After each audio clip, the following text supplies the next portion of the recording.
अखण्डमण्डलाकारं व्याप्तं येन चराचरं तत्पदं दर्शितं येन तस्मै श्रीगुरवे नमः। तस्मै श्रीगुरवे नमः। तस्मै श्रीगुरवे नमः।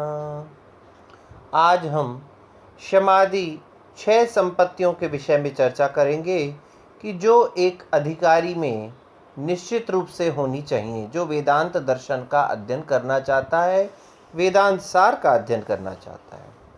समाधि संपत्तियां क्या हैं? पिछली कक्षा में हमने नामोल्लेख देखा था। शम, दम, उपरति, तितिक्षा, समाधान, श्रद्धाख्या। समाधि 6 संपत्तियां हैं। पहला शम, दूसरा दम, तीसरा उपरति, चौथा तितिक्षा, पांचवा समाधान और छठा श्रद्धा। सबसे पहले हम शम को देखेंगे। शमस्तावत् श्रवणादि व्यतिरिक्त विषयेभ्यो मनसः निग्रह। शम क्या है?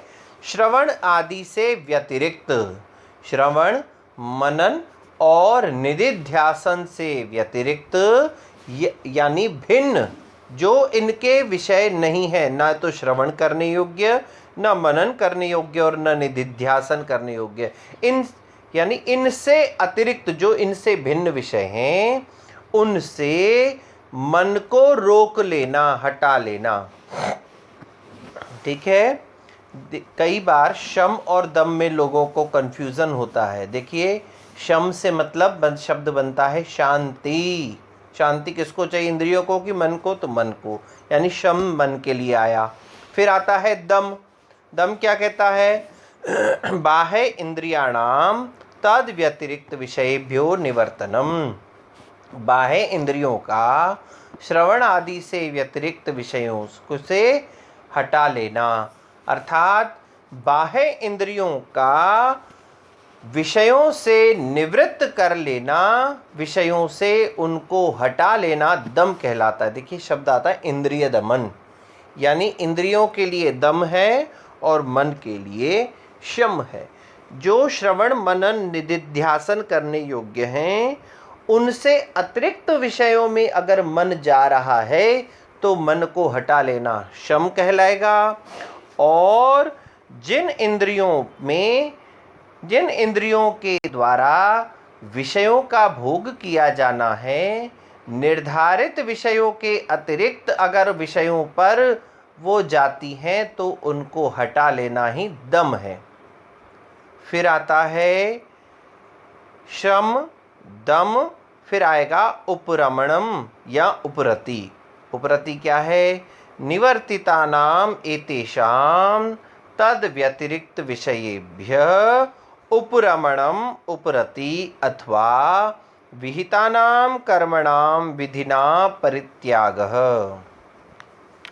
निवर्तितानाम एतेषाम, निवृत्त कर लिए गए, निवर्तित कर लिए गए, लौटा लिए गए।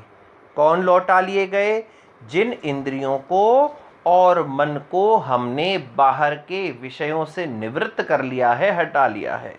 तो अपने अपने विषयों से निवृत्त हो चुके इन बाह्य इंद्रियों और आंतरिक मन का, इंद्रियों का उनसे उपरत हो जाना, अर्थात वापस उनमें प्रवृत्त न होना उपरति है। देखिए, आपने एक बार अपने मन को, अपनी इंद्रियों को उनके विषय से हटा लिया।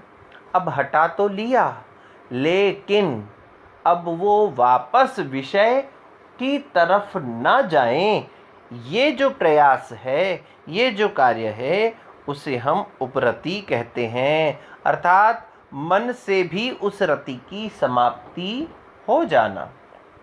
ध्यान दीजिए, एक छोटा सा बच्चा है। अब उस छोटे से बच्चे को आपने किसी काम से हटा दिया। अब वो कहीं समझ लो बाहर जाने वाला था। अब बाहर जाने से तो आपने उसको रोक लिया और रोक करके ला करके अपने पास बिठा लिया। अब बिठाने के बाद अगर वो बच्चा वापस जाने का प्रयास करे तो उसको वहीं बिठाए रखना, उसको वापस नहीं जाने देना, यही उपरति है। इसे ही उपरति कहा गया है। जिस विषय से हमने मन को और इंद्रियों को हटा लिया है, उस विषय की तरफ मन और इंद्रियां वापस न जाएं, इसका ही नाम उपरति है। एक इसका दूसरा भी काम है। उपरति किसे कहते हैं? विहितानाम कर्मणाम विधिना परित्यागः। विहित, विहित अर्थात निर्धारित। कहाँ के द्वारा निर्धारित?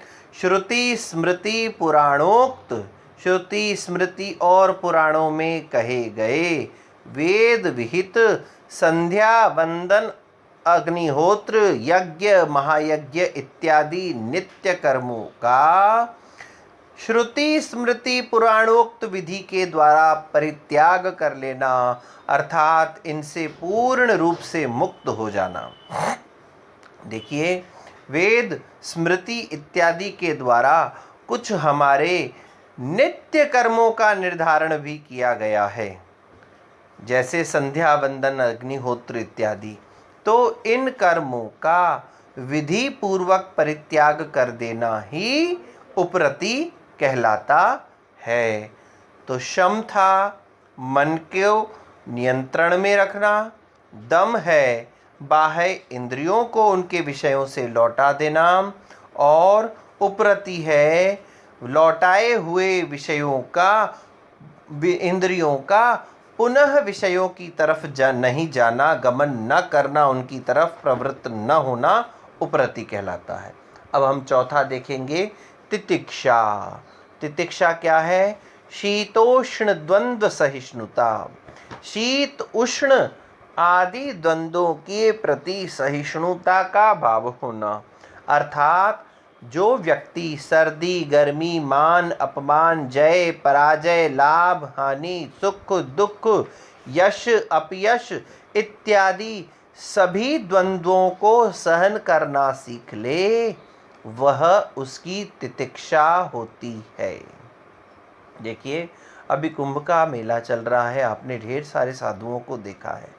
ये जिस अवस्था में अभी हैं, सर्दी हो गर्मी हो, ये इसी अवस्था में विद्यमान रहते हैं। हिमालयों में रहने वाले लोग हैं, वहाँ पर भी इसी प्रकार के आवरण में, कोई वस्त्रों का नहीं, कोई ऊन इत्यादि का आवरण नहीं, इसी प्रकार से निर्वस्त्र अवस्था में, ये दिगंबर अवस्था में ये विद्यमान वहाँ रहते हैं। और इनको न सर्दी लगती है न गर्मी लगती है, न इनके लिए कोई मान है न कोई अपमान है, न हानि है न लाभ है, न यश है न अपयश है। तो ये सब चीज़ों से, इन द्वंद्वों से ऊपर उठ जाते हैं। जब ऐसी स्थिति इस व्यक्ति में आ जाए कि उसके अंदर तितिक्षा उत्पन्न हो जाए, सर्दी गर्मी हानि लाभ यश अपयश पराजय जय, इन सब से वह ऊपर उठ जाए, उसको कोई फर्क ही ना पड़े, जिसको एक शब्द कहा जाता है उल्टा घड़ा।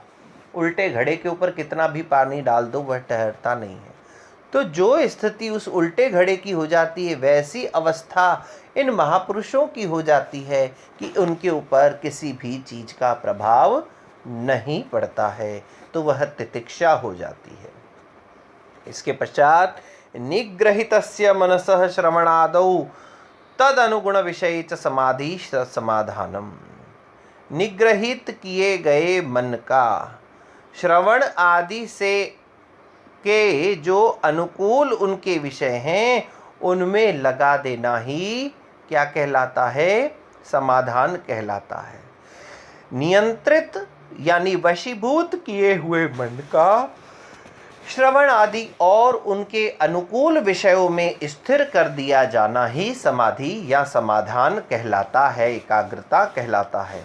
देखिए, सबसे पहले तो हमने क्या किया था, शम में मन को उसके विषयों से लौटा लिया, दम में हमने इंद्रियों को लौटा दिया, शम दम, और फिर उपरति में हमने क्या किया था, उनको अपने पास संभाल करके रखा। अब देखिए, मैंने उदाहरण वापस वही वाला दूंगा। एक बच्चा कहीं कुछ करना चाह रहा है, बाहर जाना चाह रहा है, मान लीजिए कोरोना के समय में एक 6-7 साल का बच्चा घर से बाहर जाना चाहता है, आप उसको अंदर लेकर के आ गए। अब अंदर तो लेकर के आ गए, अब वापस उसको बिठा भी रखा है, बाहर जाने नहीं दे रहे हैं। अब बाहर नहीं जाने दे रहे हैं तो वो फिर बाहर जाने का प्रयास करेगा।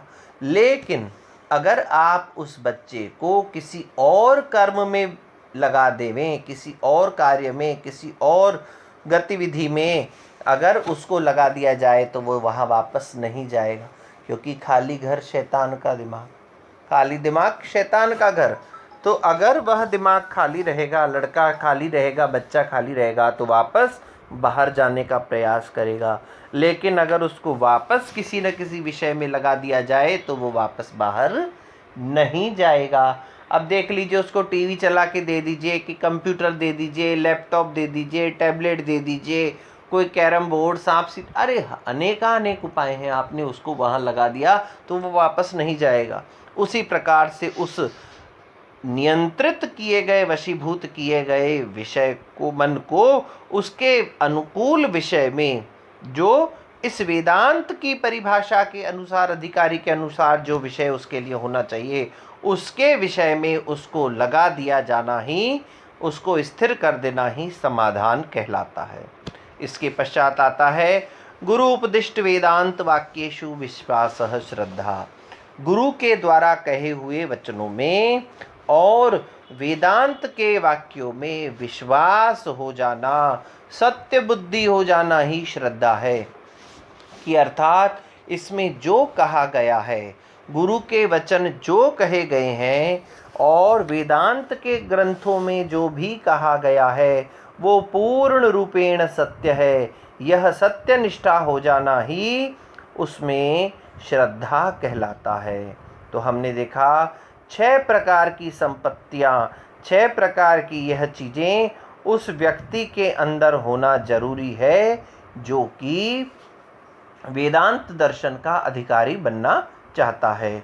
सबसे पहले शम यानी मन को नियंत्रित करना, दम यानी इंद्रियों को नियंत्रित करना, उपरति नियंत्रित किए हुए विषयों से वापस मन और इंद्रिय का न जाना, तीसरा तितिक्षा, सर्दी गर्मी, सुख दुख, हानि लाभ, यश अपयश, जय पराजय इत्यादि द्वंद्वों को सहन करना, और फिर समाधान क्या है, उस नियंत्रित किए हुए मन को किसी और कर्म में लगा देना, श्रवण आदि के अनुरूप विषय में लगा देना समाधान है।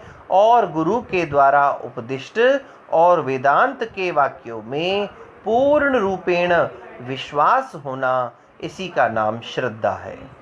आज हमने देखा अधिकारी के जितने भी लक्षण थे, जितनी भी शब्दों के द्वारा अधिकारी को बताया गया कि उसके अंदर ये चीज़ें होनी चाहिए, ये उसकी योग्यताएं निर्धारित कर दी गई, उनके विषय में हमने चर्चा की।